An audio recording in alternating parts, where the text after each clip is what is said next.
Mr. Silent Channel. Kabanata 1721 hanggang 1730.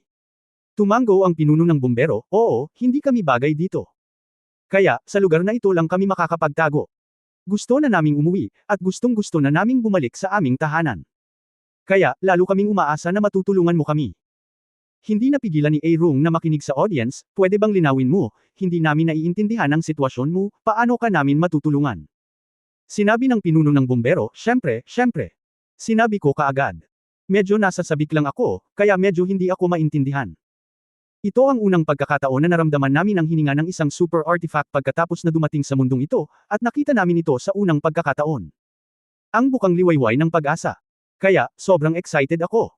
Paulit-ulit niyang inulit ang kanyang pananabik, medyo hindi maintindihan. Ikanaway ni Tang Wulan ang kanyang kamay kay Aerong, sinenyasan siyang huwag mag-alala. Ang pinuno ng bumbero ay sa wakas ay kumalma ang kanyang kalooban at sinabi, kami ay nanggaling sa ibang mundo. Sa aming mundo, kami ay orihinal na namumuhay ng maayos, ngunit dahil sa isang sakuna, kami ay ipinadala dito. Ibang mundo. Ang pangunahing eroplano. Tanong ni Tang Wulan. Ipinagmamalaki ng pinuno ng bumbero, syempre ito ang pangunahing eroplano, at ito ay isang mas malakas na pangunahing eroplano kaysa sa iyong mundo.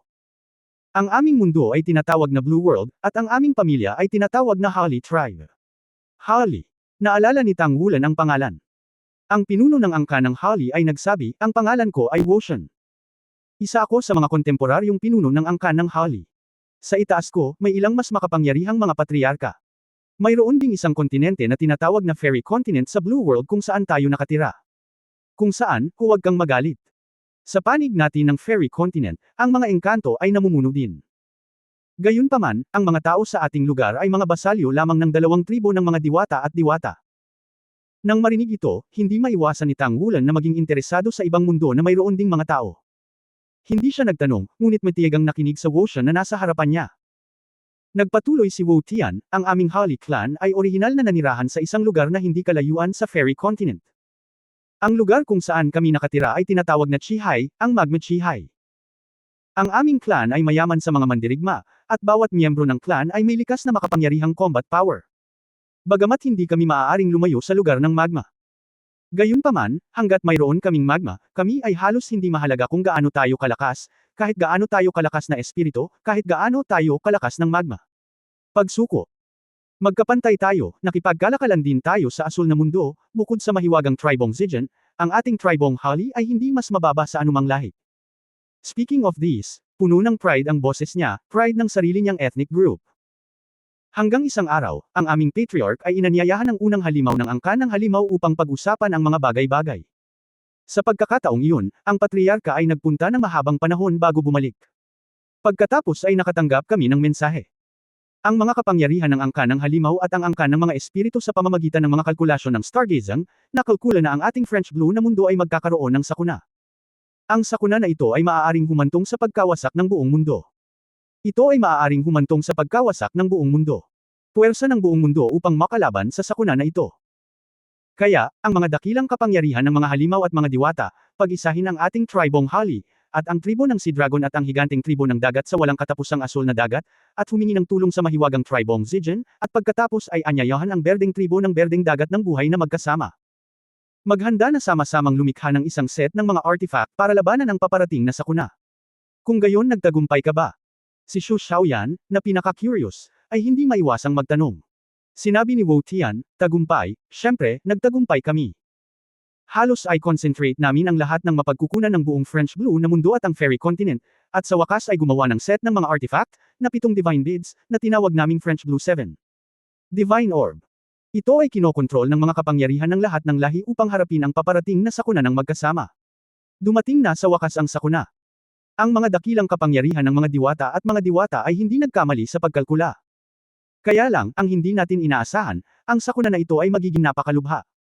Naalala ko lang noon, parang narinig ko ang sinabi ng patriarka.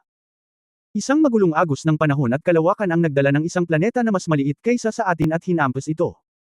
Pagkatapos ay nakipaglaban ang patriarka ng Diyos sa ibang mga tribo, at ang ibang mga tribo ng Sevenland ay nakipag-away. Laban sa kalamidad na ito. Pagkasabi noon, tumahimik si Woshan. Lahat ng taong Holly sa paligid, ang mga emosyon ay tila puno ng kalungkutan. Makikita sa kanilang mga emosyonal na pagbabago na ang paglaban na ito ay tila hindi matagumpay. Nang marinig ni Tang Wulan ang mga salitang magulong oras at espasyo, hindi mapigilan ng kanyang puso na makaramdam ng tensyon. Malinaw pa rin niyang naaalala na minsang sinabi ng kanyang ama na ang God Realm ng Daoluo Continent ay tinangay ng kaguluhan ng oras at espasyo. Ang kaguluhan ng oras at espasyo ang nagpapalayo sa kanyang mga kamag-anak. Sa hindi inaasahang pagkakataon, hindi lang sila ang mga sakuna na dulot ng kaguluhan ng panahon at espasyo. Bumantong hininga si Wu Tian at muling sinabi, gampanan pa rin ni Feren Seven God Orbs ang lahat, kahit papaano ay nagpapabagal sa banggaan mula sa planetang iyon. Gayunpaman, naaalala ko pa rin ang pagdating ng sandaling iyon, tulad ng katapusan ng mundo. Isang normal na pagdating. Ang planeta ay bumangga sa Seven Fallen Orbs, at sa wakas ay dumaong sa Fairy Continent. Sa sandaling iyon, ang buong mundo ay tila ganap na nawasak, at ang ating asul na bituin ay nagkaroon ng hindi pa nagagawang sakuna. Ang mga bundok ay gumuho at ang tsunami ay sumiklab. Ang ating magma Red Sea ay halos mawala sa kalahati sa isang iglap. Ang atin ang patriarka ay hindi na bumalik. Bagamat hindi ko alam kung ano ang nangyayari, ngunit maaari kong hulaan lamang sa pamamagitan ng aking imahinasyon, natatakot ako na ang halimaw at kapangyarihang ito ay nasugatan sa kamatayan at kapangyarihan. Sakuna. Ang Fairy Continent sa ilalim ng banggaan ay nabasag sa ilang piraso, at ang planeta na bumaba sa banggaan ay nabasag din. Ang sakuna ay lumipas sa buong mundo. At sa oras na iyon, maraming mga bitik sa kalawakan ang lumitaw. Sa buong mundo ng Falon, isang malaking bilang ng mga nilalang ang namatay. Iyon ay, sa oras na iyon, ang aming sangay ay nagkataon na nilamon ng isang bitik sa espasyo. Kaya kami ay pumunta dito. Naunawaan na ito ni Tang Wulan ngayon. Na-teleport pala mula sa ibang mundo ang mga Hali tribesmen sa harap niya. Bagamat hindi niya mahuhusgahan ang bibig ni Wu Tian, kung ang mundo ng Falon ay talagang mas malakas kaysa sa Daoluo Continent. Ngunit mula sa aura ng Hali clan sa kanyang harapan, makikita na ito ay hindi bababa sa isang pangunahing eroplano na hindi mas mababa sa Daoluo Continent world. Noong una kaming dumating dito, ang mga tao sa tribo ay ilang beses na mas marami kaysa sa kanila ngayon. Gayunpaman, mayroong isang angkop na kapaligiran, at isang malaking bilang ng aming mga tao ang namatay. Hanggang sa natagpuan namin ang lugar na ito, sa wakas ay nakaligtas kami. Gayunpaman, ang lugar dito ay napakaliit. Kung ikukumpara sa Magma Red Sea na mayroon kami, ito ay talagang napakaliit. Pagkatapos ng aming tribo ay umabot sa isang tiyak na bilang, wala kaming sapat na paraan upang madagdagan ang aming lakas. Magkaroon ng isang sulok sa mga tao dito na abot ang isang kasunduan na manirahan sa lugar na ito. Nang marinig ang pagsasalaysay ni Wu Shen tungkol sa sakuna sa mundo ng Falon, hindi mapigilan ni Tang Wulan na mabigla. Anong nakakatakot na tanawin ng isang pangunahing eroplano ay nabangga ng isa pang planeta? Isipin mo na lang, mararamdaman mo ang matinding takot. Kung isang araw ay makatagpo din ng Daoluo Continent world ng ganitong pag-atake ng terorista, mapipigilan kaya ito ng Daoluo Continent? Walang makapagbibigay ng sagot. Para sa mga taong Hali na nasa harapan niya, si Tang Wulan ay walang kamalay-malay na nagpakita ng kaunting awa. Kung gayon, paano mo gustong tulungan ka namin? Tanong ni Tang Wulan. Sinabi ni Wu Tian, namimiss namin ang aming bayan. Bagamat hindi namin alam kung ano na ang naging bayan namin. Ngunit lubos kaming nakatitiyak na sa ilalim ng paglaban ng Seven Divine Orbs of Falon, bagaman hindi pa namin nagawa ang lahat ng aming gawain, ang mundo ng Falon ay hindi masisira. Dapat ay umiral pa rin. Gusto naming umuwi, sa lugar kung saan kami nakatira dati. Bumalik sa aming sariling lupain ng magma. Mayroon kang isang napakabanal na tool sa iyong katawan, na nangangahulugan na sa hinaharap ay maaari kang maging isang Diyos, at kapag ikaw ay naging isang Diyos, magagawa mong lakbayin ang universo. Siguro ay matutuklasan mo ang pagkakaroon ng ating mundo ng Falon, kung isang araw ay makikita mo ang French Blue Star, kung gayon, nakikiusap ako sa iyo. Makipag-ugnayan sa mga tao doon at hilingin sa kanila na humanap ng paraan upang maibalik tayo. Kung sila ay mababalik pa. Isang araw ay bumalik sa ating bayan. Hindi nag-alinlangan si Tang Wulan, huminga ng malalim, at sinabing, okay, ipinapangako ko sa iyo.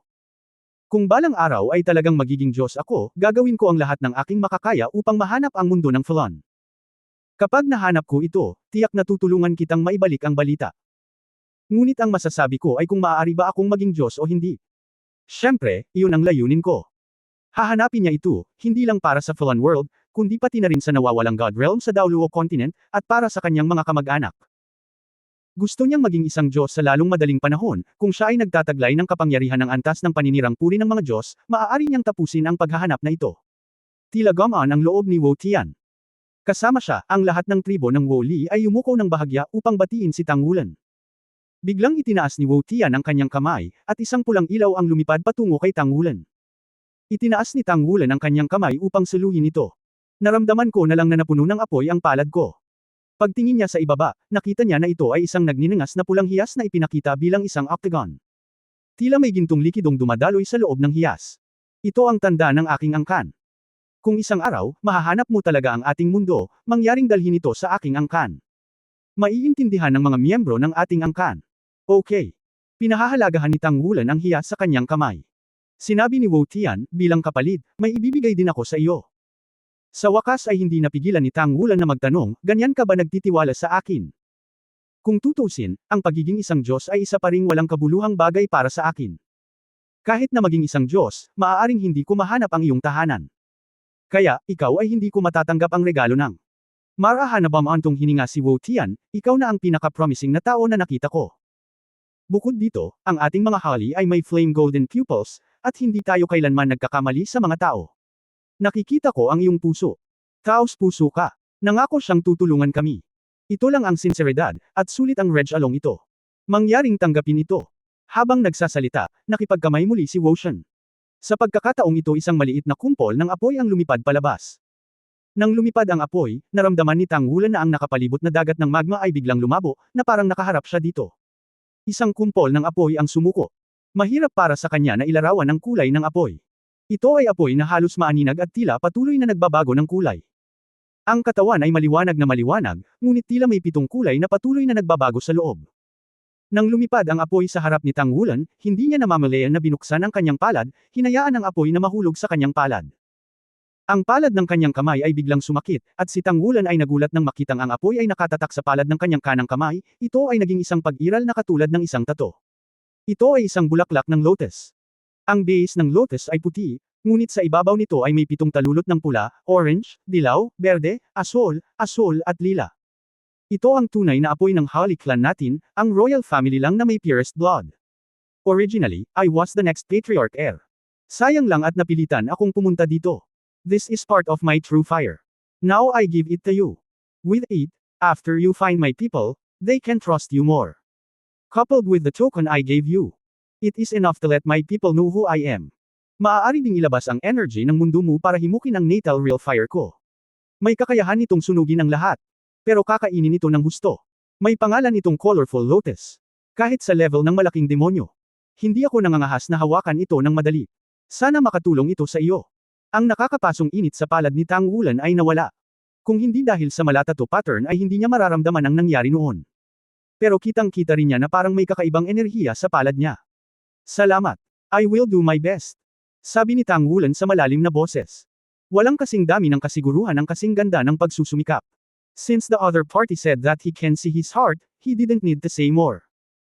Sa sandaling iwagayway ni Wu Tian ang kanyang kamay, ang mga hali na tao sa dagat ng magma ay natural na humiwalay sa magkabilang panig, at maging ang mataas na temperatura ay tila pinigilan nila sa oras na ito. Si Wu Tian ay nagbigay ng pakiusap, kaming mga Woli ay may napakahabang buhay. Sana sa aming buhay, makapaghintay kami sa iyong mabuting balita. Sana din. Same time na tumango si Tang Wulan sa kanya. Biglang sinabi ni Wu Tian na may malalim na kahulugan, oo, nararamdaman kong may hinahanap ka rin. Nagulat si Tang Wulan. Ang pinuno ng angka ng Hali ay tila may ilang mga espesyal na kakayahan, tulad ng maaari niyang hatulan na tiyak na tutulungan niya sila. Lumipad ang lahat, pinananatili pa rin ang kanilang dating porma sayon at lumilipad patungo sa kailaliman ng dagat ng magma. Bagamat na pagkasunduan nila ang tribong Hali, ito ay isang mundo ng magma kung tutuusin. Ingat na ingat pa rin sila. Ang isa ay hindi mabuti, ito ay buhay. Mapanganib. Sa makatuwid, nanatiling kumpleto ang porma sayon, at hindi man lang binawi ni Tang San ang gintong trident sa kanyang kamay. Kung hindi dahil sa mga espesyal na pangyayari, maliwanag na hindi madaling gawain ang puwersahang pasukin dito. Bilang ika-17 impyerno ng Templo ng Digmaan, talagang hindi ganoon kadali. Hindi masyadong malaki ang lugar ng Magma Sea. Nang lumiko sila, sa wakas ay nakita na nila ang lupa sa di kalayuan. Ito ay isang malalim na daanan, walang alinlangan na humahantong sa pinakamalalim na ika-18 patong ng impyerno, at ito ay malamang na ito nga. Ang lugar kung saan nakaimbak ang Eternal Heavenly Kingdom of Killing God Level Fixed Mounted Soul Guided Shell. Pagdating niya rito, ang emosyon ng lahat ay hindi maiwasan ang ilang pagbabago, lalo na ang kay Ling Zekhen. Sa mga oras na ito, emosyonal na siya ay nasa sabik na. Walang shuway ang mas interesado sa Soul Guidance Cannonball ng Deity Killing Grade Fixed Installation. Kung makukuha man niya, o makita man lang ang rurok ng Soul Guidance device na ito, tiyak na isa ito sa pinakadakilang hiling niya sa kanyang buhay. Maraming mga katanungan sa kanyang puso na nais niyang patunayan sa walang hanggang langit. Alam mo, itong pinakamataas na antas ng pagpatay sa Diyos na nakapirming nakamount na soul-guided artillery shell ay hindi binuo ng isa o dalawang siyentipiko, ngunit ang pagkikristal ng karunungan ng mga nangungunang siyentipiko sa ilang panahon. Kung talagang makukuha ng isang scientist sa kanyang antas ang walang hanggang langit na ito para sa pagsasaliksik, marahil ay makakakuha siya ng ilang inspirasyon mula rito, at hayaan ang kanyang sarili na pumunta sa susunod na antas sa teknolohiyang ginagabayan ng kaluluwa. Ito ang pinakaaasam niya. Lumulutang sa lupa, umaasa sa paghihiwalay ng si God's Trident, lahat ay hindi dinapuan ng init, at sila ay nasa kanilang pinakamabuting kalagayan. Tumalikod si Tang Wulan upang magpaalam kay Wu Tian, ang pinuno ng tribong Wu Li, at mabilis na pinangunahan ang lahat sa daanan patungo sa ika-18 layer ng impyerno. Ang mga emosyon ng 8 tao ay hindi maiwasang maging tensyonado, at ang kanilang layunin ay makamit sa lugar na ito. Kung mahahanap mo man ang walang hanggang kaharian ng langit ay ang pinakamahalagang bagay. Pagkatapos mahanap ito, kung ito ay maaaring alisin ay hindi isang madaling gawain. Ito ang punong tanggapan ng templo ng digmaan. Ayon sa plano, pagkatapos nilang matagpuan ang Eternal Kingdom, kailangan nilang kontrolin ang nakapirming nakamount na soul-guided shell sa antas ng pagpatay sa Diyos sa lalong madaling panahon, at pagkatapos ay binyantaan ang Temple of War na hayaan silang umalis at kunin ito. Ito ay walang alinlangan na isang napakapiligrong aksyon. Kung hindi maganda ang isa, maaari kang matalo sa lahat ng laro. Sa makatuwid, ang paghahanap ng mga pagkakataon ay napakahalaga din. Daan-daang metro sa unahan, ang temperatura ng nakapaligid na hangin ay nagsimulang bumaba, at sa parehong oras ang daanan ay nagsimulang pahabain ng pauilas pababa.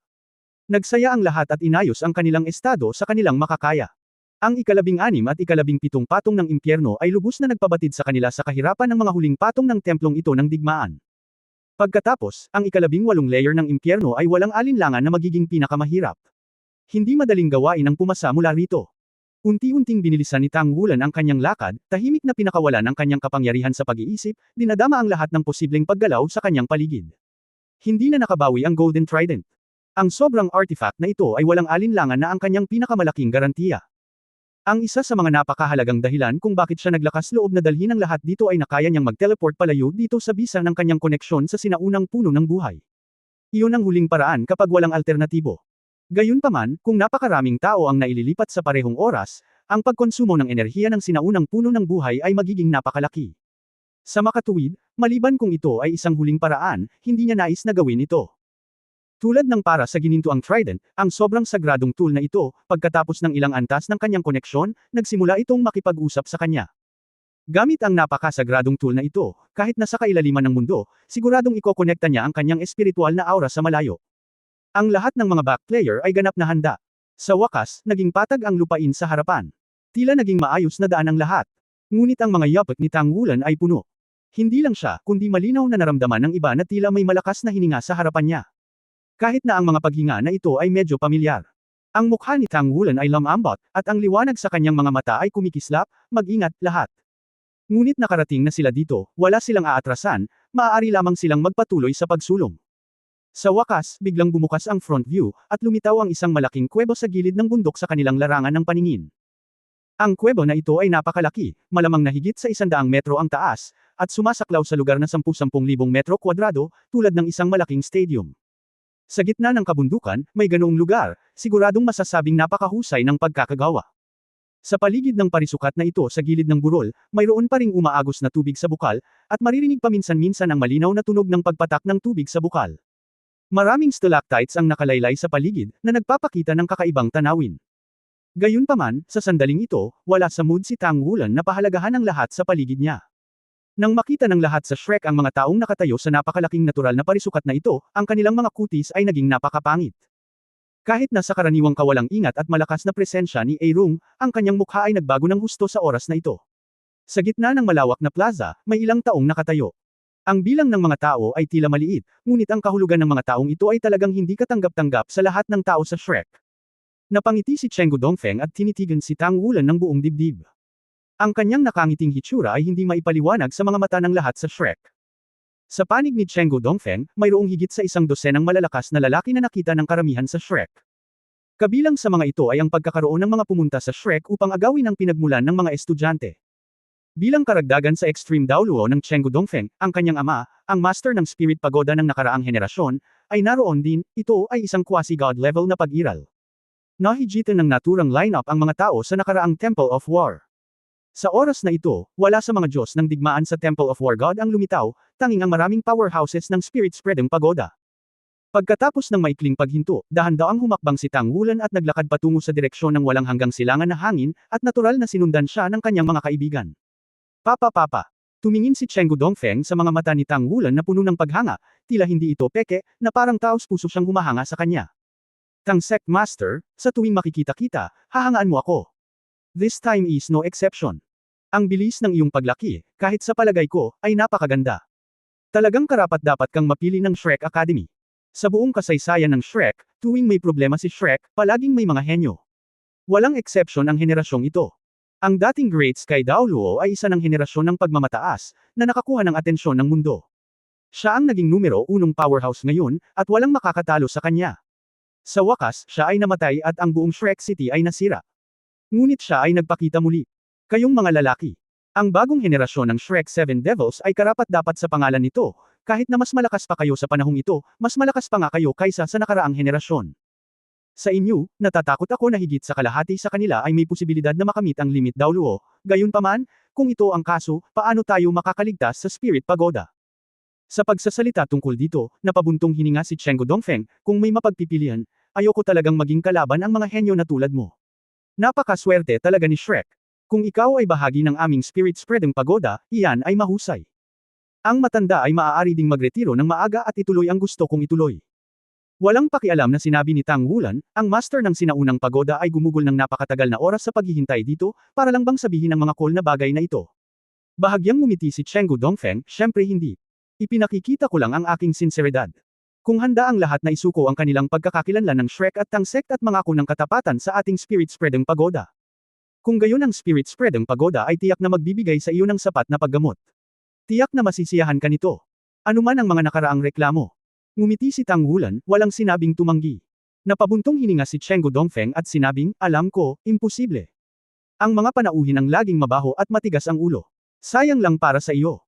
Kapag malakas na si Shrek, hindi na makahinga ang Spirit Transmission Tower. Kaya, sinubukan kong idisenyo ang bureau na ito, ang lahat ay para akitin ka na pumunta. Walang pakialam na sinabi ni Tang Wulan, sigurado ka bang hindi susunod ang ating mga matatanda? At ang templo ng digmaan ay binili mo. Sinabi ni Chenggu Dongfeng, syempre. Ang templo ng digmaan ay orihinal na mula sa isang militar na background. Naabot namin ang parehong layunin sa pamamagitan ng iba't ibang mga landas. Walang paraan upang bilhin ito. Kung tungkol sa iyong mga matatanda, sila ay palaging nasa ilalim ng aming malapit na atensyon. Kung sila ay darating din, hindi ito ang kasalukuyang line-up.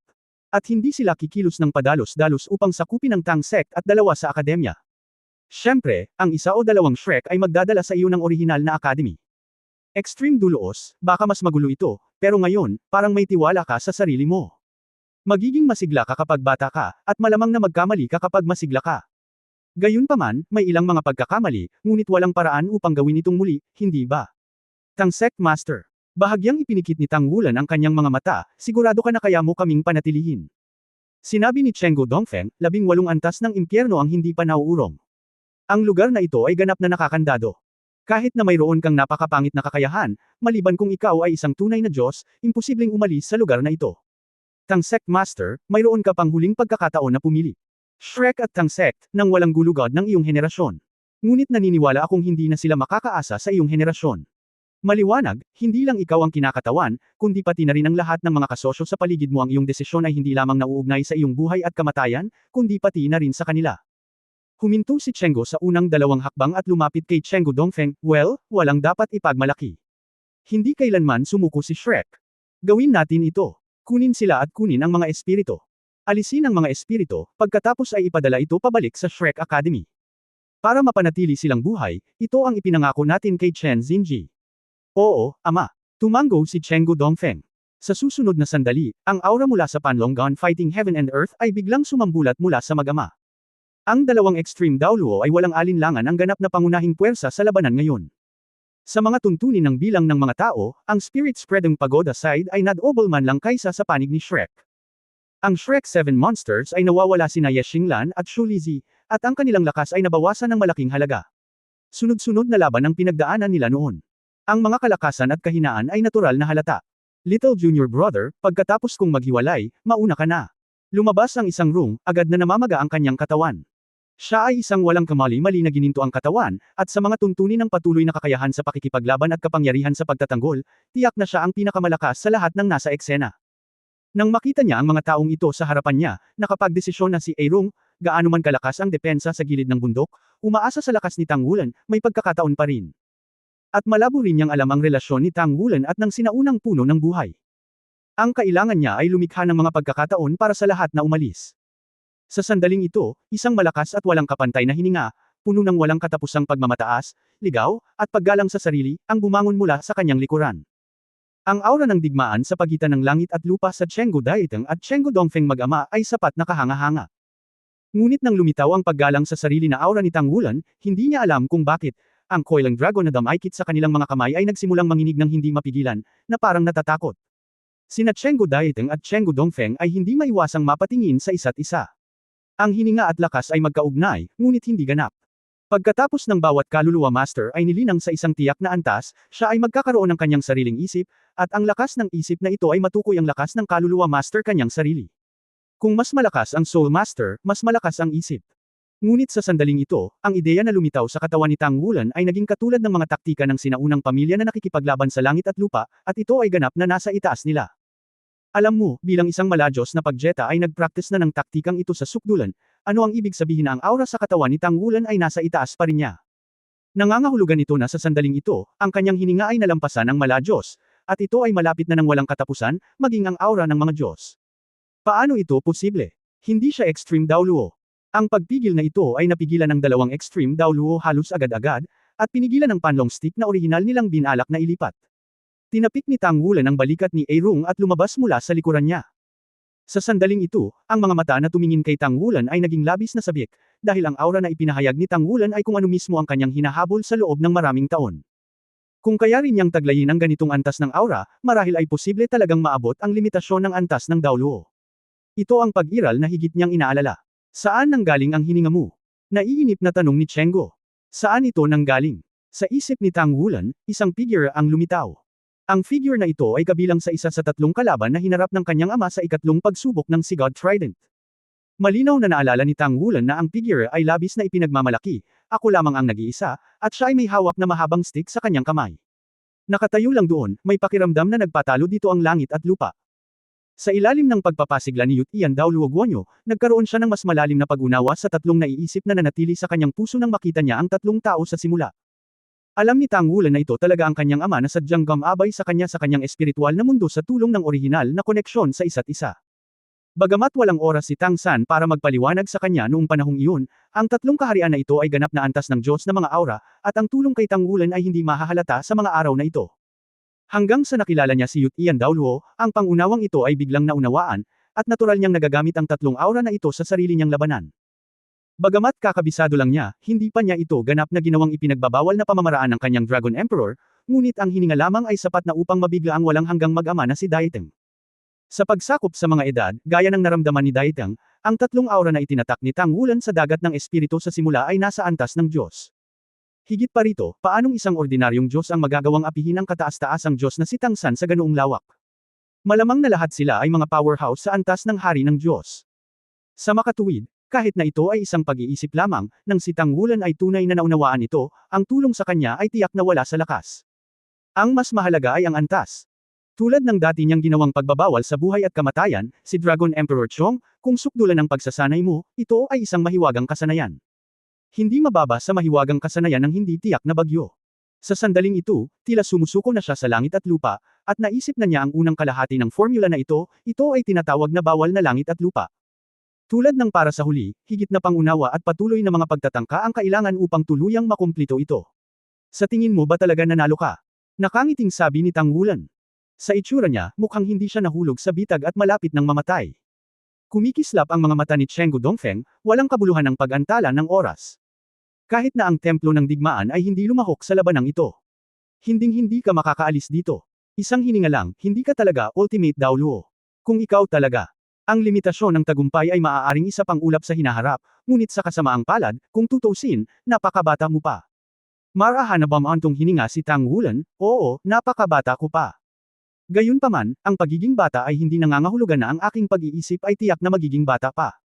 At saka, sa likod ko, maraming matatanda. Ang ilan sa kanila ay halata. Paano ako magkakamali? Nabilang muna kami noong pinilit kami ng konseho na magpadala ng mga tropa sa Tangsek para lumahok sa digmaan sa dalawang kontinente ng Xingluo at Daoling. Sinadya mong inilabas ang balita na ang Eternal Kingdom ay lilito din sa digmaang ito. Halika upang sugpuin ang Porma Sion. Pagkatapos ng lahat, ang kapangyarihan ng walang hanggang langit ay sapat na upang direktang wasakin ang karamihan sa mapangwasak na imperyo ng Shrek. At Tangmen, kami na nagmamahal sa kapayapaan ay tiyak na hindi ko gustong makitang mangyari ito bilang karagdagan, ang Shrek City ay binomba noon, at kinasusuklaman namin ang Killing God level fixed installed soul-guided artillery. Wala sa mga ito ang mali. Ginamit mo ng gusto ang aming mga kapintasan bilang tao. Kinikilala din namin ito. Ginawa mo ito. Nang makuha namin ang balitang ito, ang unang bagay na naisip namin ay ang umiwas sa digmaan, at pagkatapos ay nais naming i-target ang walang hanggang langit. Kumilos ka. Lahat kayo ay matagumpay sa lahat ng ito. Pinaikit ni Chenggu Dongfeng ang kanyang mga mata, ngunit hindi siya sabik na gawin ito sa pagkakataong ito. Dahil sa lakas na ipinakita ni Tang Wulan noon, kasama ang katotohanan na si Erong ay hindi sinasadyang nagtataglay ng isang walang kamali-mali na gininto ang katawan, tiyak na magbabayad sila ng mataas na halaga kung gusto nilang patayin ang lahat ng mga taong ito sa harapan nila. Ngunit kung maaari mong durugan muna ang kalaban sa isang espiritual na antas, kung gayon ang lahat ay magiging mas madali. Sige. Tapos, si Chenggu Dongfeng ay gumawa ng pakiusap, na may ngiti din sa kanyang mukha. Nagkibit balikat si Tang Wulan, kung gayon, natural na lumikha ka ng iba't ibang kapaligiran, at sadyang isiniwalat mo na ang Eternal Heaven ay nasa si God Legion. Talagang napakalakas ng iyong diskarte. Alam mo rin na sina Old Long at Han Hai Daoluo it's a matter between Miansaya. Kaya, sadyang gamitin ito. Bagamat hindi namin alam kung paano mo sinabi sa kanya ni Daoluo at ni Han Hai na si Han Hai. Ang walang hanggang langit ay nasa pinakamalalim na antas ng templo ng digmaan, ika-10 antas ng impyerno, talagang nagtagumpay ka para sa higit sa 1.5. Matapos makinig sa mga salita ni Tang Wulan, sa wakas ay naramdaman ni Chenggu Dongfeng na may mali, bahagyang nakasimangot. May mahinang pagkislap ng malamig na liwanag sa kanyang mga mata. Tila hindi nakita ni Tang Wulan ang pagbabago sa kanyang ekspresyon, at pagkatapos ay nagsabi, kung gayon ay magsisimula na ang iyong plano.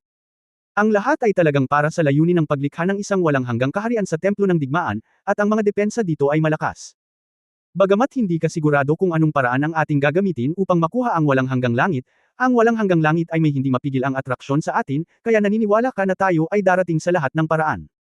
Tumango si Chenggu Dongfeng, oo, naniniwala ako na dapat mayroon ka ng ganitong kakayahan. Sa simula, nagawa mong baguhin ang iyong hitsura para lumahok sa ating martial arts contest at sirain ang ating mabubuting gawa. Kung gayon, dapat ay mayroon kang paraan upang makapasok sa Central Army Corps. Kaya lang tayo. Hindi ko inaasahan na darating ka ng ganoon kaga. Sa katunayan, kung matatapos pa ang 2 araw na pag-aayos para doon ka. Sinabi ni Tang Wulan, lubos akong naniniwala na ang Panginoon ng sinaunang pagoda ay natutumula sa sakit, sa pagkakataong ito ay hindi ko nais na bigyan kami ng anumang pagkakataon. Ang buong pakikipagtulungan sa templo ng digmaan ay naghukay ng napakalaking butas para sa amin, syempre, hindi ito isang pagkakataon. Bigyan mo kami. At least sa ibabaw, nahulog kami sa bitag na ito, kaya nagpakita na lang kami sa harap mo. Ngayon ang lahat ay tila naaayon sa plano mo. Gayunpaman, may isang tanong na gusto kong itanong kay Chenggu Pagoda. Host, sinabi ni Chenggu Dongfeng, maaari kang magtanong. Sinabi ni Tang Wulan, dahil ito ay isang bitag, nasaan ang tunay na walang hanggang langit? At alam mo ba ang balitang ito? Bahagyang ngumiti si Chenggu Dongfeng, napag-isipan na namin ito. Ang Eternal Heaven ang pinakamataas na sikreto ng Federation, at ito rin ang huling paraan ng Federation.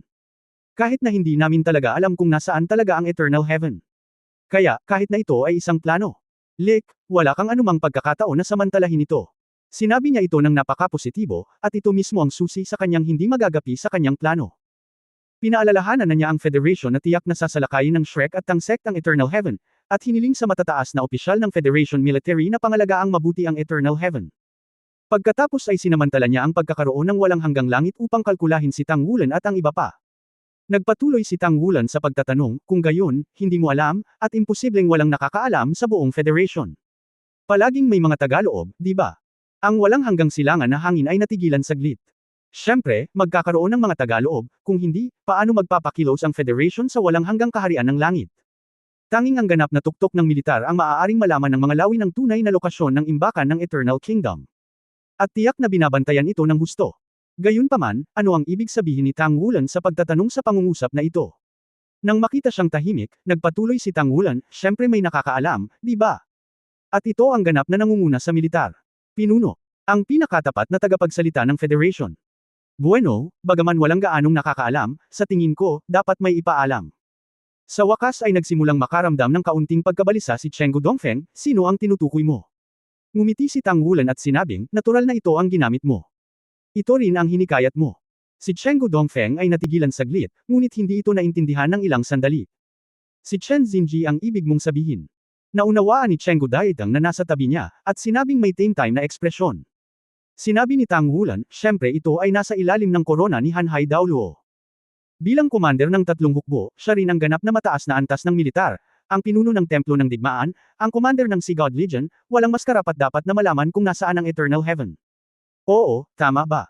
At dahil hinikayat mo siya sa ilalim ni Long, natural na magagawa niya sa amin si Long. Pagmamatsyag nang makita niya ang korona ni Hanhai Daoluo, naniniwala ako na hindi mali ang aking paghatol.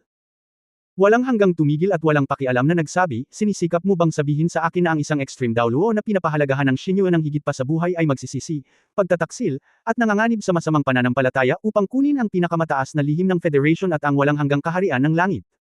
Sasabihin sa iyo kung saan itatabi ito. Bumantong hininga si Tang Wulan, sa teorya, syempre imposible ito. Sa ilalim ng titulong Hanhai Daoluo, ginugol niya ang kanyang buong buhay para sa Federation.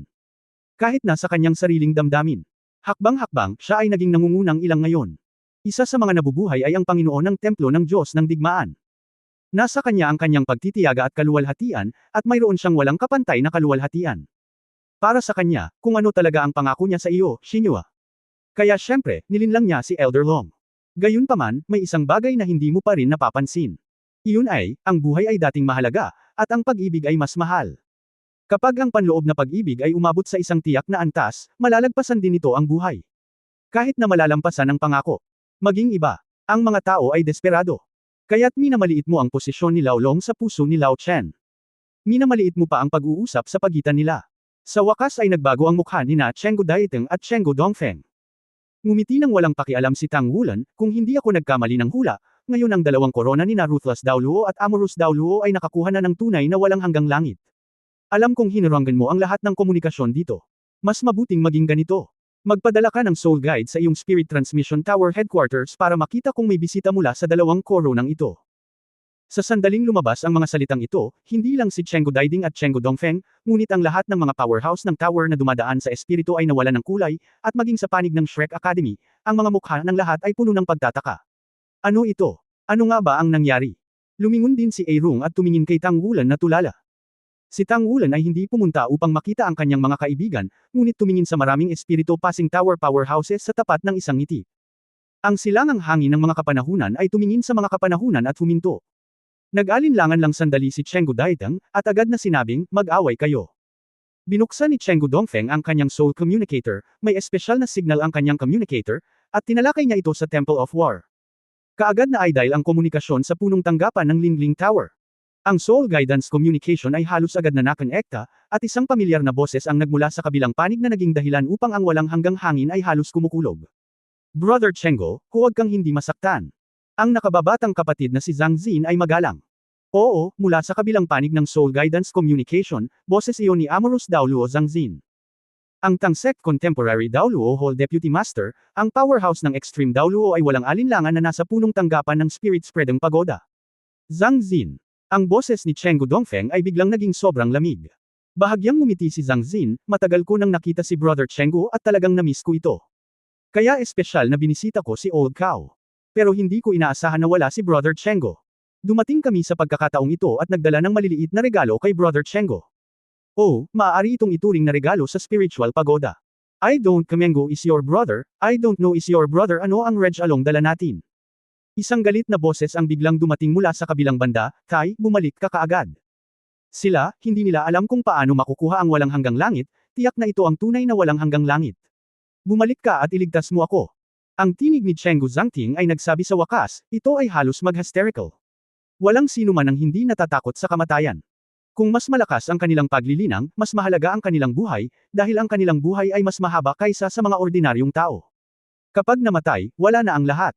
Sa harap ng Eternal Heaven, hindi lang sila mamamatay, kundi pati ang buong Spirit Transferring Pagoda Headquarters ay mawawala, tulad ng orihinal na Shrek City. Mas masahol pa sa Shrek City.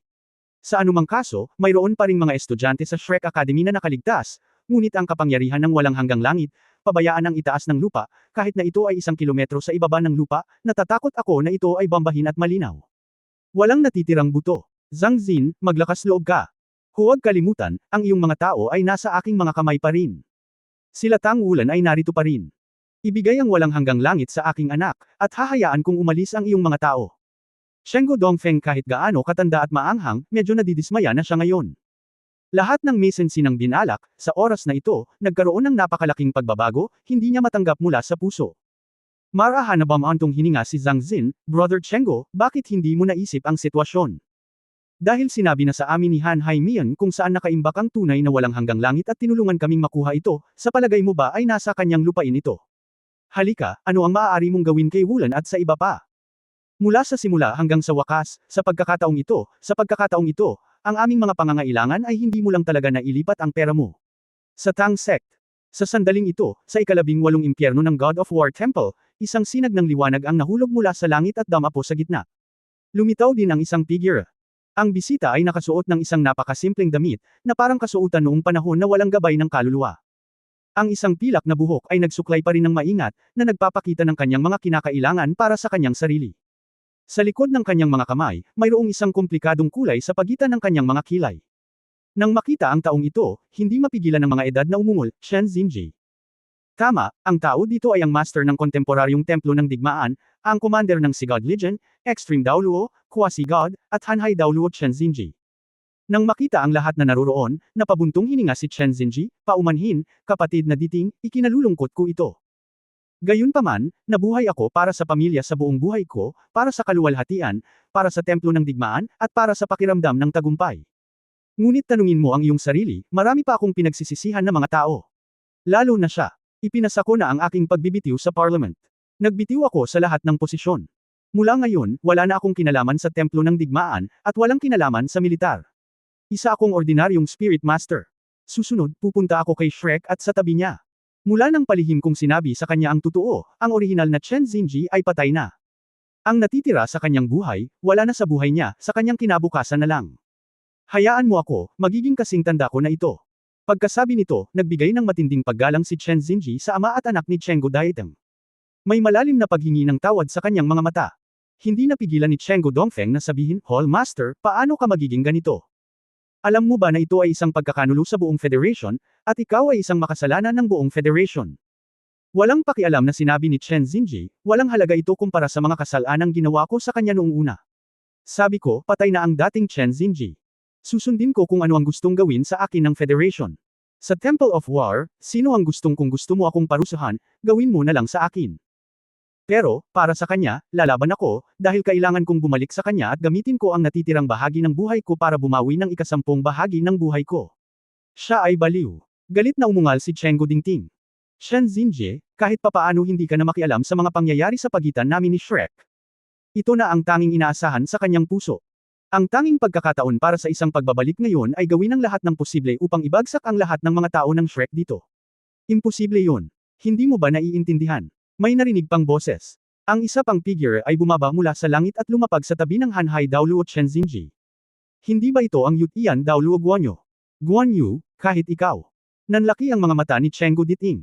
Si Yutian Daoluo, na palaging banayad sa mga ordinaryong panahon, ay nanlalamig sa kanyang mga mata sa oras na ito. Kung hindi dahil sa katatagan ng mainland, pananatilihin namin ang iyong ama at anak dito ngayon. Natatakot ako na may mga bagay na hindi mo alam. Nag-aral ako sa Shrek at isa ako sa mga kandidato para sa Shrek 7 Devils. Isa. Nang maglaon, dahil nakatanggap ako ng malaking pabor mula kay Xinji, umalis ako sa akademya at sumali sa templo ng digmaan. Gayunpaman, hindi ako magiging kapatid para sa Shrek.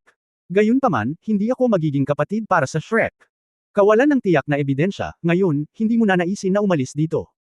Isang Diyos ng digmaan ang bumaba mula sa langit, at sunod-sunod na nahulog sa likod ng dalawang Hall Masters.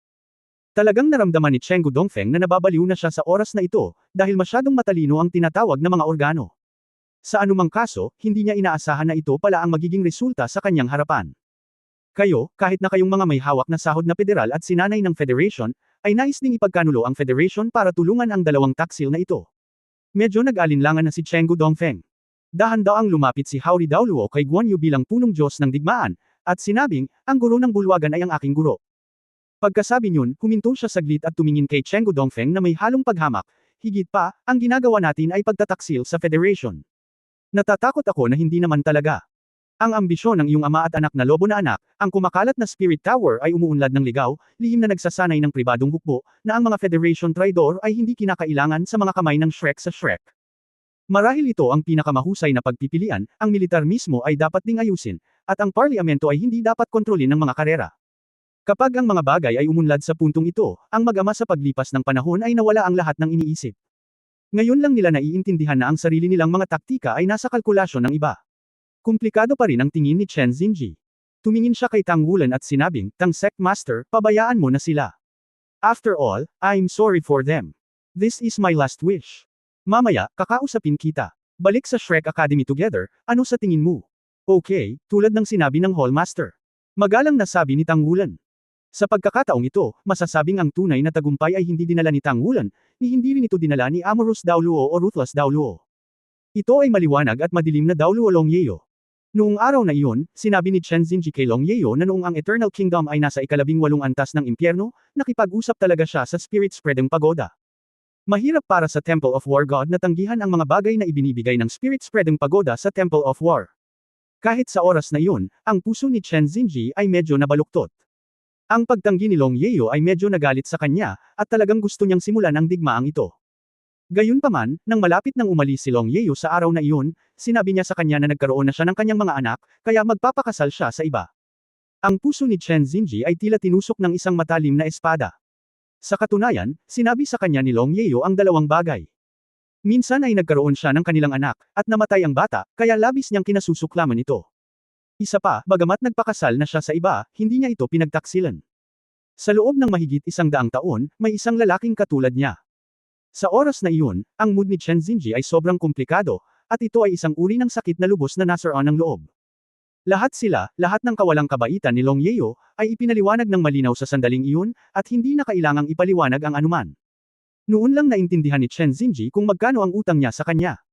Kung ikukumpara kay Longyeo, may asawa siya, may mga inapo at katayuan. Nakatayo sa tuktok ng mundo. Ngunit ano ang tungkol sa kanya? Siya ay nagtatago sa kaibuturan ng Shrek na wala. Wala kahit isang supling. Lonely old for life. Kung ikukumpara, napagtanto niyang sobra-sobra na ang utang niya rito. Sa ganitong sitwasyon, paano pa niya maipapatupad ang kasunduan sa Spirit Spreading Pagoda? Sa katunayan, ang pasimuno ng planong ito na ipinatupad ni Tang Wulan ay hindi ang dalawang extreme Daoluo ng Tang Sect, hindi rin si Old Long at Yali, ni siya mismo. Ito ay binuo ni Hanhai Daoluo Chen Xinji sa lahat. Siyempre, kakaunti lang ang nakakaalam ng planong ito. Upang hindi ihayag ang balita, tanging si Tang Wulan lamang sa mga Shrek 7 Devils ang nakakaalam ng totoong sitwasyon. Ngayon, nabubunyag na ang lahat ng katotohanan. Ang Eternal Heavenly Kingdom sa wakas ay nahulog sa mga kamay ng Tang Sect at Shrek Academy. Ngunit ito ay bahagi lamang ng kabayaran ni Chen Xinji. Matapos mahanap ni Chen Xinji ang Shrek Academy ng personal at sabihin kay Longyeo ang katotohanan ng bagay, hindi siya pinansin ni Longyeo. Direkta siyang pumunta kay Tang Wulan para ayusin ang buong proseso. Para sa bagay na ito, hindi nag-atubili si Longyeo na iwanan ang kanyang pagkamuhi sa kanya pansamantala at hinanap siya, na nagpakita kung gaano kahalaga ang bagay na ito para kay Shrek, at nagpasya siyang gawin muna ito ng maayos. At ang paggawa nito ng mabuti ay katumbas ng pag-abandona sa lahat ng mayroon siya ngayon. Gaano man siya suportado ng mga Diyos ng digmaan, kahit sa mundong ito, walang sino man ang makakapagparusa sa kanya, ngunit ang hadlang sa sarili niyang puso ay hindi makakalampas. Nagbitiw siya sa lahat ng posisyon, gaya ng sinabi niya, simula ngayon, patay na ang dating Chen Xinji. Ang natitira na lang ngayon ay si Chen Xinji na lang ang gustong bumawi kay Longyeo kahit anong mangyari. Sa makatuwid, anuman ang sinabi ni Chenggu Daiding at Chenggu Dongfeng mag-ama ngayon, imposibleng baguhin ang kanyang desisyon. Napagdesisyonan ng lahat matapos siyang hanapin ni Guangdan Daoluo Longyeo sa araw na iyon. 100 taon na ang nakalilipas, noong sila ay unang nagsimulang mag-date, paano kaya nila ito maiisip, tiyak na dahil ang kanilang mga damdamin ay maaaring baguhin ang sitwasyon ng buong kontinente. Walang hanggang tumigil at bumantong hininga, sa pagkakataong ito ay wala nang saysay na sabihin. Malamig niyang sinulyapan si Chen Xinji, pagkatapos ay iwinagayway ang kanyang kamay, let's go. Wala na ang mga taong nagpakalat ng Spirit Tower. Lumingon si Hanhai Daoluo Chen Xinji kay Guanyu na may halong kalungkutan, at sinabing, pagkatapos kong umalis, ang templo ng Diyos ng digmaan ay aasa sa iyo. Gayunpaman, makatitiyak ako sa iyo. Sa katunayan, alam ko na ang iyong lakas. Hindi sa ilalim ko. Kaya lang hindi ka kailanman nagkaroon ng ambisyon na lumaban para sa lakas, at palagi kang natatakot sa pangyayaring ito at hindi ako nababaliw. Ang mainland ay magbabago, at ang digmaan ay hindi maaaring magpatuloy sa pagbuo ng parliament. Ito ay tinatayang magkakaroon ng malalaking pagbabago. Sumilay ang kaunting kalungkutan sa mga mata ni Ian Daoluo. Matanda, umalis ka ba ng ganito? Paanong wala siyang nararamdaman kay Hanhai Daoluo sa loob ng maraming taon? Bagamat napakalakas ni Chen Xinji, palagi siyang gumagalang sa kanya. Silang dalawa, isa sa labas at isa sa loob, ang namahala sa Temple of War na umunlad, at sa wakas ay nakamit ang kasalukuyang sukat. Ang prestihiyo ni Chen Xinji sa militar ay ganap na pinakamataas, hindi bababa sa dalawang lugar ng Sea God Legion at ng War God Temple. Ang Federation ay talagang hindi nang ahas na harapin siya, kung hindi, ito ay agad na magdulot ng pag-aalsa sa hukbo, na isang presyo na hindi kayang bayaran ng Federation. Sa makatuwid, kahit na hindi umalis si Chen Xinji, walang makakagawa sa kanya. Kahit sino ang may pananagutan sa kanilang ginagawa, at ako ay walang exception. Gusto ko lang samahan si Yeo ngayon, at wala na akong iniisip na iba. Sa edad ko, dapat akong sumuko. Pagkatapos kong umalis, ikaw ang Hallmaster. Si Aorui ang Deputy Hallmaster. Nangako si Shrek na gagawa tayo ng isang set ng 4-character battle armor para sa atin ng libre, kaya't ibigay mo ito sa accumulation sa loob ng maraming taon. Ng 4-character battle armor, ito ay aabutin ng isang tiyak na tagal ng panahon na si Nei ay makakalusot sa limitasyon ng Daoluo. Hallmaster. Matapos marinig ang mga salita ni Chen Xinji, si Haori Daoluo ay hindi lamang nagulat, ngunit sumigaw ng malungkot, napaluhod at yumuko kay Chen Xinji. Hallmaster. Ang ibang mga Diyos ng digmaan ay lahat ay ganito. Para sa kanila, si Hanhai Daoluo Chen Xinji ay hindi lamang isang pinuno, kundi pati na rin ang kanilang pag-iral bilang isang master at isang ama. Bagamat siya ay palaging mahigpit, masasabing kung wala si Chen Xinji, wala kung nasaan sila ngayon. Si Chen Xinji ang paulit-ulit na nagmula sa Federation na may maraming mapagkukunan upang sanayin sila at tulungan silang umunlad. Higit pa rito, ang bagay na higit na hinangaan ni Hanhai Daoluo ay nagagawa niyang gawing makinis at patas ang isang mangkok ng tubig sa lahat ng oras. Sa makatuwid, ang loob ng templo ng digmaan ay lubos na nagkakaisa. Ang desisyon ni Chen Xinji ay halos desisyon ng buong Temple of War. Kahit na sabihin niya ngayon, hayaan ang War God Temple sa kabuuan na ipagkanulo sa Shrek Academy, natatakot akong walang mag-alinlangan. Okay, anong ginagawa mo? Ikanaway ni Chen Xinji ang kanyang mga kamay, at isang malambot na espiritong kapangyarihan ang nagpaangat sa lahat. Bagamat madilim na siya, ngunit nang mahayag ang kanyang hininga, siya pa rin ang maladyos na tumindig sa langit. Sa oras na ito, lahat ng tao sa Tangwulan ay nakarating na sa mga Diyos ng digmaan. Ngumiti si Tangwulan at sinabing, hindi mo kailangang malungkot para makoronahan. Malugod kang tinatanggap ng Shrek Academy na pumunta para makipag-usap anumang oras. Sa katunayan, magandang bagay para kay Mr. Chen na pumunta sa Shrek. Huwag nating itago ito sa lahat, may paraan na ngayon si Shrek para mapabuti ang buhay. Paraan ng enerhiya. Wala na akong lakas ng loob na sabihin ang anumang bagay. Kapag dumating tayo sa Shrek, hindi na tayo magiging problema ni Chen sa loob ng 2 taon. Kaya naman, may oras ka pa para magkasundo si Shrek. Paano maaaring isuko ang magandang pagkakataong ito upang bumuo ng mga relasyon? Bukod dito, ang pagkakaroon ng Eternal Kingdom sa pagkakataong ito ay talagang buong tulong ng 2 extreme Daoluo na nasa harapan niya. Tinulungan siya ni Guan Yu na palalimin ang kanyang pangkalahatang pangunawa, at lubusang naunawaan ang kahulugan ng kaharian ng Diyos ng Baril. Natural, may gusto si Tangwulan bilang kapalit. Ang walang hanggang langit ay dumating na, at ang layout ng buong kontinente ay magbabago dahil dito. Ang pangangibabaw ng Spirit Spreading Pagoda ay tiyak na mapipigilan ng husto. Hindi may iwasang tamaan ng husto ang mga lawin. Kung wala si Chen Xinji, ang lakas ng buong militar ay dapat na mas malala kaysa dati. Sa militar, hindi lahat ay sumusuporta sa mga lawin. Paanong lihim na hindi nalilinang ng mga kalapati ang suporta ng militar? Bilang isa sa mga mainstays ng Federation, ang Temple of War ay partikular na malapit na nauugnay sa Central Legion, at ang Poseidon Legion ay direktang kinokontrol. Kung maaabot nito ang isang alyansa sa kanila, si Shrek ay talagang rock solid. Natural na kinasusuklaman ni Tangwulan ang Spirit Pagoda, ngunit hindi bababa sa ito ay hindi magandang pagkakataon para mag-higanti sa Spirit Pagoda. Kapag naging matatag na ang mainland, ang una niyang hahanapin ay ang Holy Spirit Cult na hindi alam kung saan ito nagtatago. Nagagawa ng Holy Spirit Cult na maalog ang pagkakaroon ng pundasyong bato ng buong Daoluo Continent Federation, nang hindi ganap na sinisira ang mga ito, para sa Daoluo Federation, ito ay ganap na hindi mapakali. Kapag nalinis na ang Holy Spirit Church, ayusin ang mga account sa Spirit Spreading Tower. Matapos makinig sa mga salita ni Tangwulan, ang mga Diyos ng digmaan ay biglang nagpakita ng pagkagulat. Palawakin ang iyong buhay sa loob ng 20 taon. Alam mo, mahaba na ang buhay ni Limit Daoluo. Si Chen Xinji at ang iba pa ay nabuhay ng higit sa 100 taong gulang. Ayon sa normal na mga pangyayari, walang problema sa 200 taong gulang. Gayunpaman, dahil sa maraming mga labanan sa kanyang mga unang taon, nag-iwan siya ng maraming mga nakatagong panganib. Sa makatuwid, ang kanyang katawan ay nagsimulang hamina sa mga nakaraang taon, at natatakot ako na siya ay may habang buhay na higit sa 10 o 20 taon. Kung kaya mong pahabain ang iyong buhay ng 20 taon, hindi ba ibig sabihin ay kayang mabuhay ang Panginoon ng 30 hanggang 40 taon? Iyan ay talagang isang magandang bagay. Natukso ako sa sinabi ko. Sabi ni Ian Daoluo na may pilit na ngiti. Ngumiti si Tang Wulan at sinabing, "Syempre, binabati ka ni Shrek anumang oras." Sa simula, mula sa lottery grupong ng martial arts contest, walang ginawang pagsisikap si Ian Daoluo na tulungan sila.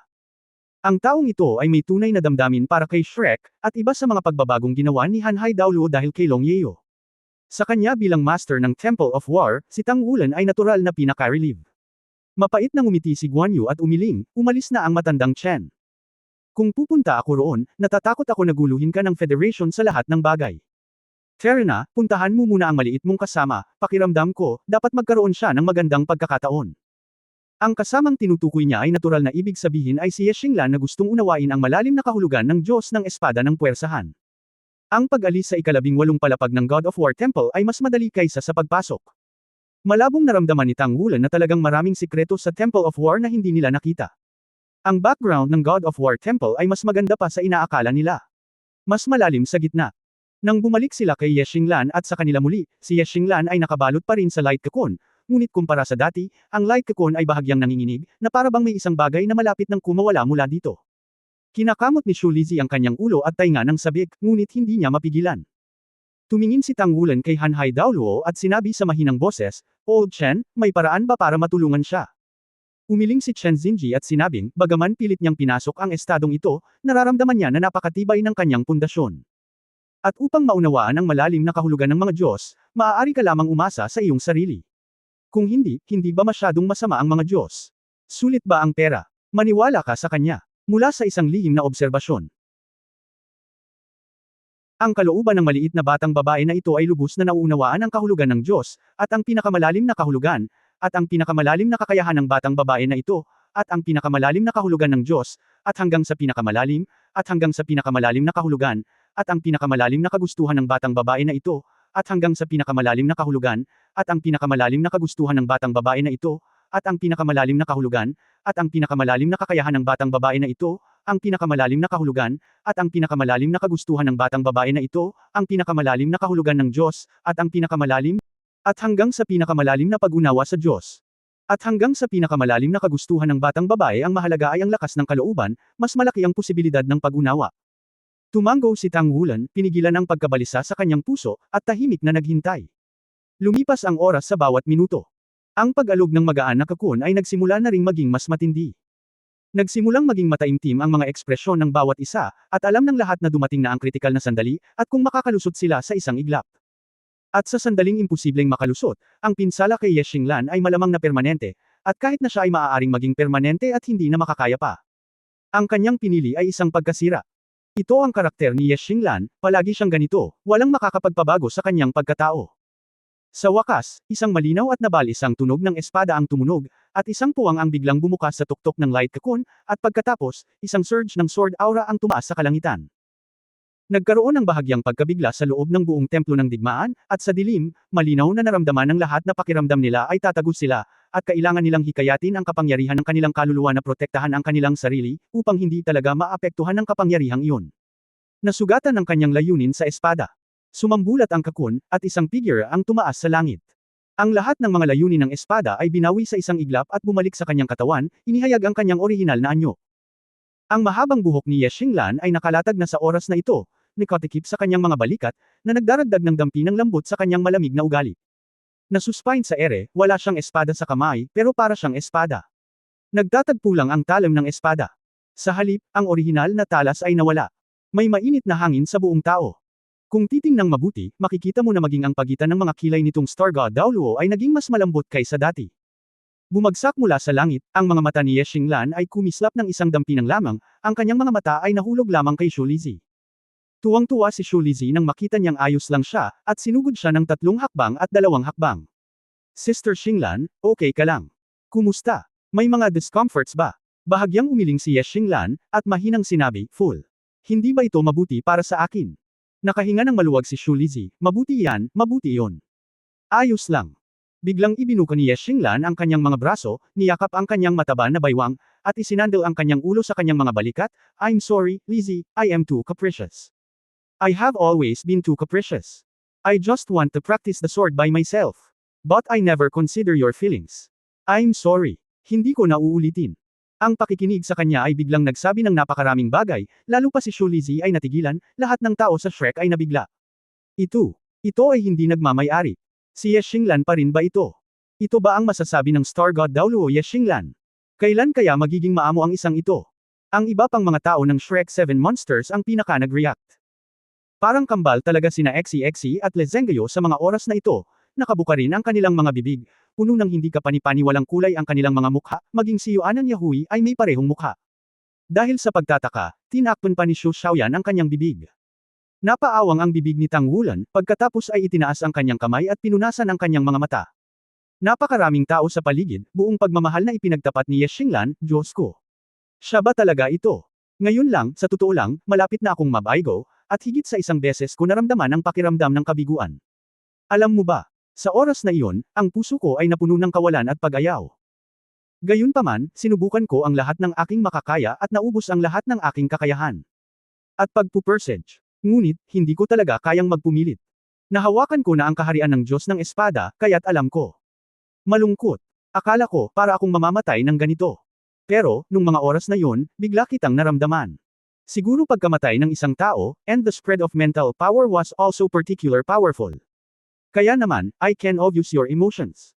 You have been by my side, no but now, for so many years, you have been in my side.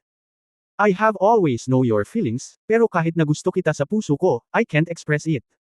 And until now I really regret it. I really regret it. I really regret it. I really regret it. Nabigo akong tuparin ang nararamdaman mo sa loob ng napakaraming taon at hindi pa kita nakakasama. Kasachi, pasensya na. Dapat noon pa man ay sinabi ko na sa iyo ang tatlong salitang ito. At ito ay dahil naramdaman ko ang iyong pagkabalisa, tensyon, pag-asa, at nag-aapoy na damdamin na nagsimulang manginig ang puso ko, at sa wakas ay naiintindihan ko kung bakit hindi pa ako nakalusot sa antas ng katawan ng espada. Dahil ang aking espada, manipis, at ang aking espada ay kulang sa pundasyon. Mga damdaming tunay na sama-sama rito. Sa sandaling nasa bingit na ako ng buhay at kamatayan, sa wakas ay napagtanto ko na hindi ko isinakripisyo ang lahat para makamit ang sukdulan. Ito ay dapat na magkaroon ako ng higit pa. Ito ay dahil sa dati ay nag-aatubili akong ilabas ang aking mga damdamin, at ang lahat ay pinigilan. Sa kaibuturan ng aking puso. Malinaw na nasa puso kita, ngunit hindi ko pa rin kayang pabayaan ang aking damdamin. Pumunta ka pa. Sa sandaling iyon din ay tunay kong naunawaan kung gaano kakahalaga sa akin. Naging hindi mapaghihiwalay na bahagi ka ng buhay ko. Kasachi, mahal kita. Nang sabihin niya ang huling tatlong salita sa harap ng lahat. Parang kumikinang siya sa buong katawan. Sa sandaling ito, talagang binuksan ni Ye Xinglan ang kanyang puso kay Xu Lizi sa kanyang harapan. Sa sandaling ito sa wakas ay naramdaman ni Xu Lizi sa unang pagkakataon na talagang mayroon siya. Si Xu Lizi, nagising mula sa catamaran, ay niyakap ng mahigpit ang malambot na katawan sa kanyang mga bisig, at ang mga luha ay hindi napigil ang bumagsak. Nanginginig ang makapal niyang labi, pero hindi siya makapagsalita, hindi talaga siya makaimik. Sa sandaling ito, si Ye Xinglan ay nag-iisa sa kanyang paningin, at tuluyang nawala ang atensyon niya sa lahat ng bagay sa labas ng mundo. Walang mang-iistorbo sa kanila sa oras na ito, tahimik lamang ang lahat sa kanilang mga puso. Nakatayo sa hindi kalayuan sa likod ni Tang Wulan, medyo matamlay ang mukha ni Ling Zichen na nakatago sa likod ng mecha mask. Ngayon lang, ang kanyang puso ay puno ng galit kay Tang Wulan. Walang alinlangan, itinago ni Tang Wulan ang lahat sa kanya, tinatago ang katotohanan na siya at ang Temple of War God ay nagkasundo na.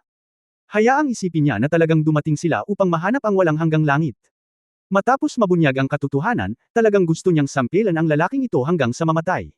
Pinaglalaroan siya ng lalaking ito. Hindi kaya na sabi niya sa sarili niya na hindi muna siya makikipagtulungan. Ito ay isang jerk. However, the scene before him had a huge impact on Ling Zichen. Especially Ye Xinglan's words. Ling Zichen only felt that in some places, she and herself were so alike. Didn't she give everything she owns to the research of soul guidance technology? Didn't she give up her emotions and suppress her inner world for the research of soul guidance technology? Could it be said that only emotional release can reach a higher level? Before she knew it, her anger towards Tang Wulan had gradually disappeared. Looking at his tall but thin figure from behind, he unconsciously started thinking from his perspective. He is the master of Tang Sect, the master of Sigad Pavilion of Shrek Academy, and no one is under more pressure than him. No one bears more responsibility than him. During this operation, he led the team, and during the whole process, only he knew the truth of the matter. But the previous sins are not pretense. On the side of the War God Temple, the War Gods probably also don't know the truth of the matter, but such a discussion will undoubtedly be of great benefit to the powerhouses of both sides. This kind of actual combat is the easiest way for a strong person at their level to improve. It is more appropriate to use these 4 words to describe this action. Is this guy really so smart? Moreover, this action also made Ling Zichen fully understand that, at least in this era, it is still impossible for mechas to replace Soul Masters. No matter how powerful mechas are, it is impossible to have so much flexibility like Soul Masters. The ability to change. Moreover, the peak of the Soul Master is still beyond the reach of mecha after all. It was one thing to face Ma Kuan Daoluo, and later she saw Tang Wulan and Yu Tian Daoluo with her own eyes. Although she was barely awake at that time, she couldn't forget the feeling. Perhaps, only the Killing God level fixed-mounted Soul Guidance Cannonball can rival the top Soul Master. But it is far less flexible than the Soul Master. At that moment, she finally understood that because she was an ordinary person, she had been making detours during the research process. This detour is that she has always hoped to develop a mecha that can make ordinary people stronger than Soul Masters. But facts have proved that the truly strongest mecha must be controlled by the strongest Soul Master. The development of mainstream mechas is also in this direction. Of course, the mechas developed by me are stronger than those mechas, but what if the mechas developed by oneself are also based on the direction of the strongest Soul Master? Perhaps there have been more breakthroughs long ago. Sure enough, if you don't get rid of the horns and break free from your original world, will you suddenly become more enlightened? Thinking of this, Ling Zichen's heart couldn't help but feel a little eager. She had never relaxed like this. It turns out that if you stand in the position of other people and think, there will be so many insights. Maybe, I really should find a man, right? There is a dependence, less pressure, maybe, oneself will be more spiritual. Thinking of this, her eyes fell involuntarily on Tang Wulan. Well, if it's this guy, maybe he can just take it. After all, he's still pretty good. Tang Wulan naturally didn't know that Ling Zichen behind him had become sentimental. At this moment, he was only happy for Shu Lizhi and Ye Xinglan. Although the partners have long been paired, none of them is truly married until now. Perhaps they will be the first pair. Shen Xinji's eyes were stunned, and once before, he and Long Yeo exchanged heartfelt complaints. Time has passed, and at his age, he will no longer regret it. Because time can't go back. He just wanted to be in front of Long Yeo in the next second. No matter what she wants, she is always with her. Accompany her by her side. Cough cough. Shen Xinji coughed slightly. Shu Lizhi and Ye Xinglan finally woke up from the turbulent feelings. With a Ye Xinglan's pretty face suddenly resembled a ripe apple. Only then did she realize that there were so many people around. When she just broke through, she just wanted to vent everything in her heart, and in her previous perception, Shu Lizhi should be the only one beside her. Only then did I realize that there were so many people besides Shu Lizhi. This is simply shameful. With his head buried in Shu Lizhi's arms, he lightly pounded his shoulder and refused to raise his head when he said anything. It was Tang Wulan who resolved their embarrassment for them. Okay, let's go. Go back early. After speaking, he made a pleased gesture to Chen Xinji, and walked out with this Hanhai Daoluo first. Guan Yu kept sending them to the exit of the Temple of War before stopping with all the gods of war. In order to avoid the pain of parting, Shen Xinji said nothing, did not say goodbye, and strode away.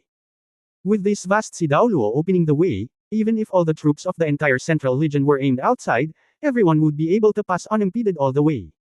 Who doesn't know this mighty man?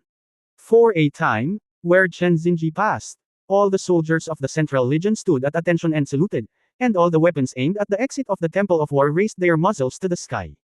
Everyone just went all the way, leaving the Temple of War.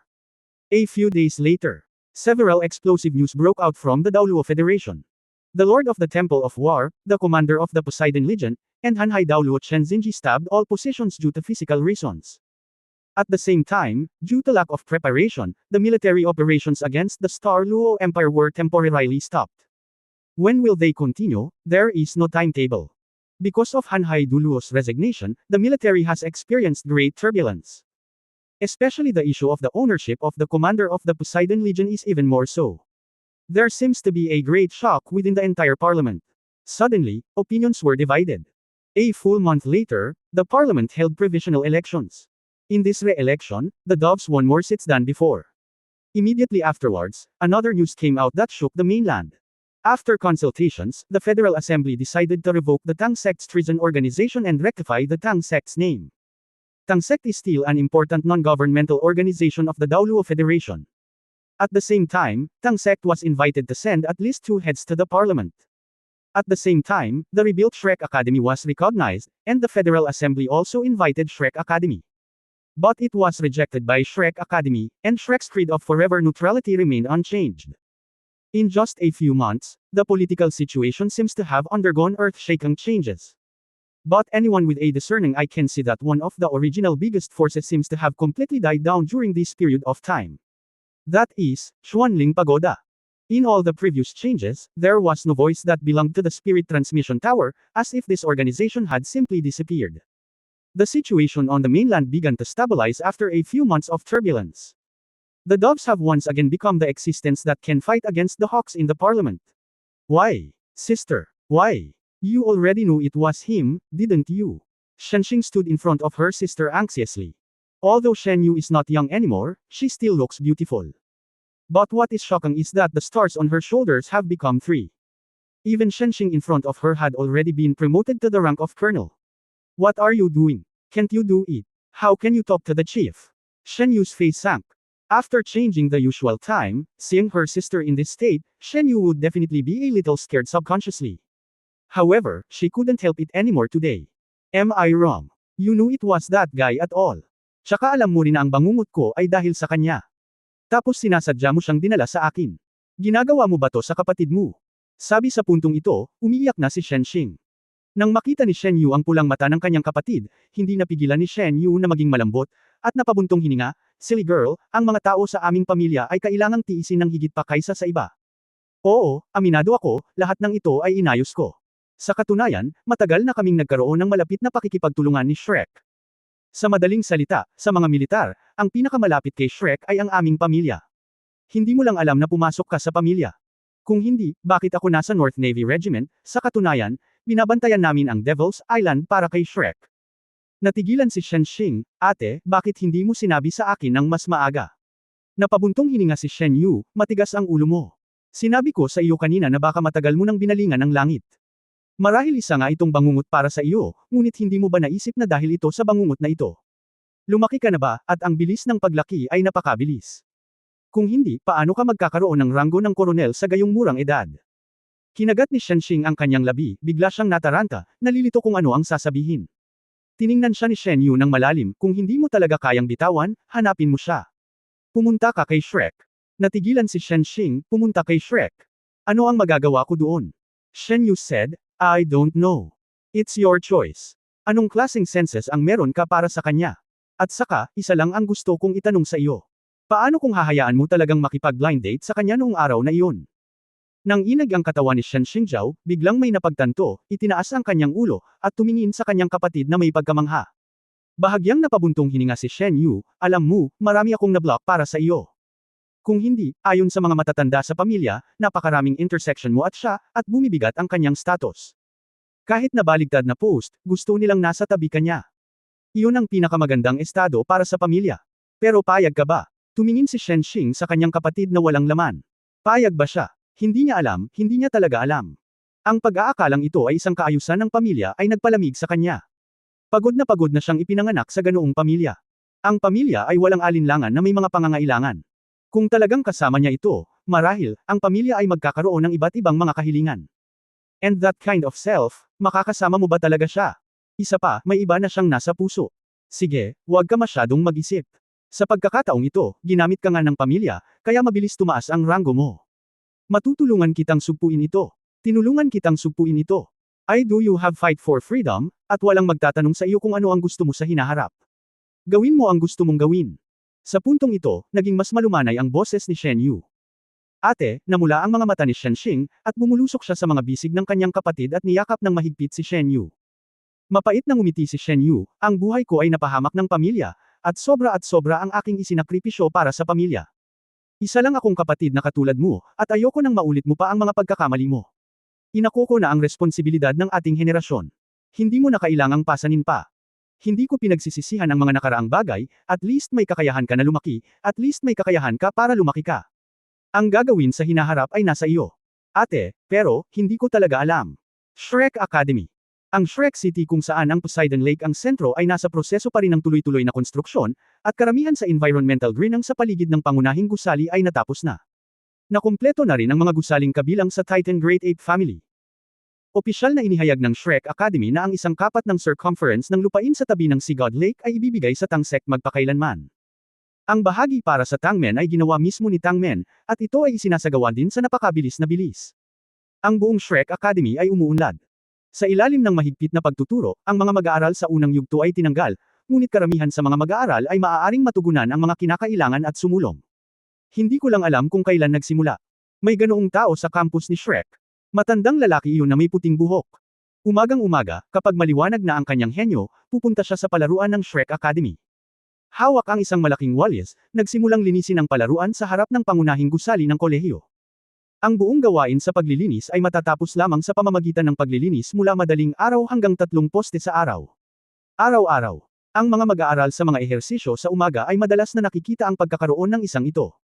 Kapag masigasig nilang batiin ang matanda, ngiting sagot ng matanda. Bihira lang kasi siyang magsalita. Gumagawa ng mga bagay na paulit-ulit araw-araw.